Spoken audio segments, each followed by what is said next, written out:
Hey everyone, I wanted to pop on real quick and talk about pseudo recovery. It's so funny because I've been talking a lot about this with my clients lately and what is pseudo recovery, why is it tricky, and why do most people stop here? Yes, pseudo recovery is this place in our recovery journey where it's like you can look back at your past eating disorder self and you're like, wow, like I'm doing a lot better. Like, right, there's no arguing that. However, if we look at our most recovered version of ourselves, we're not quite there yet, right? We're kind of in this like, not even in between. I would say like this is our most eating disorder self. This is like full recovery. Pseudo recovery can be like right here, right? And so it's this tricky place where yes, there's so much progress, and yet there isn't still food, like full food freedom. And a couple of different analogies I use for this place in the recovery journey. The one is I view an eating disorder like a huge out of control wildfire. And for my clients whose wildfires are a burning, I come in, as their dietitian, I take my hose and I like put out this fire, right? So I'm creating a meal plan, eating schedule, like all these big tools to put out this eating disorder. Now, once we create, right, that degree of stabilization, that point where, all right, there's been progress, we're nourishing our body more, right? This wildfire is slowly starting to dwindle. What we're ending up left with is like maybe a twig over here on fire, maybe a bush over here is on fire.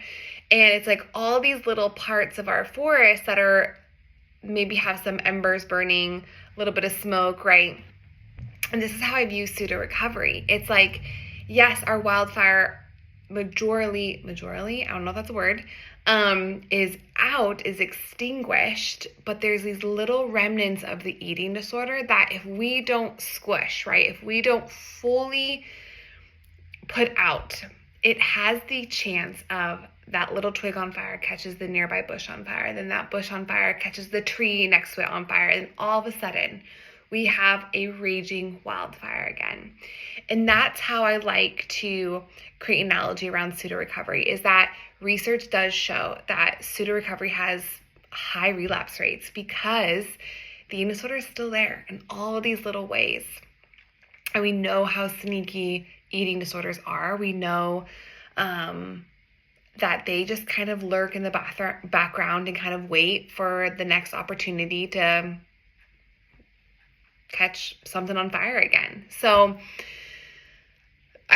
pushing through the pseudo recovery piece is hard, and sometimes I like to let my clients have a pause in this place of the recovery and be like, okay, let's have a couple weeks off, take a breather, and then kind of reestablish what are our goals? What's the point of this next phase of recovery? What do you want to achieve?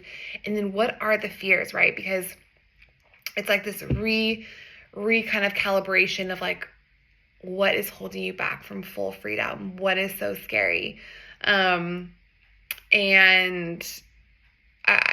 really like to process that with my clients. There's something else I was going to say, of course I forget, but so I think how we bust through is really kind of focusing on what's this next layer of freedom for me? What's this next layer of recovery? Why is that so scary? And how do I create enough safety where I'm at to make that next step forward in my journey, right? So eating disorders, we have to feel safe in order to keep pushing, to keep challenging the eating disorder. So how do you create safety to make that next step in your recovery journey?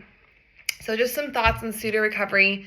I love working with my clients when they're in this place because there's so much more to explore. And I also view, there's another concept called an extinction burst.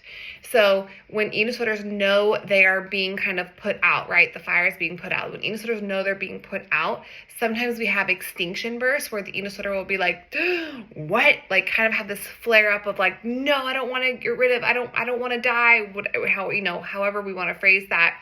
but I see that often too, and it's called an extinction burst, where it's like the eating disorder knows that it's kind of losing, and it's like kind of panicking. But remember, we want to view this part of you, this eating disorder part, as what is it afraid of? What is it trying to tell you, right? Like, let's work with it.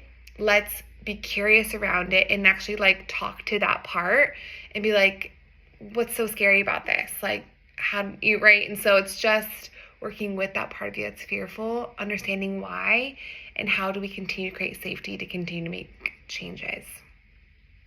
Okay. Hopefully that was helpful. And yeah, I'm just so thankful for you all. And I love chatting about this with you. All right. Bye.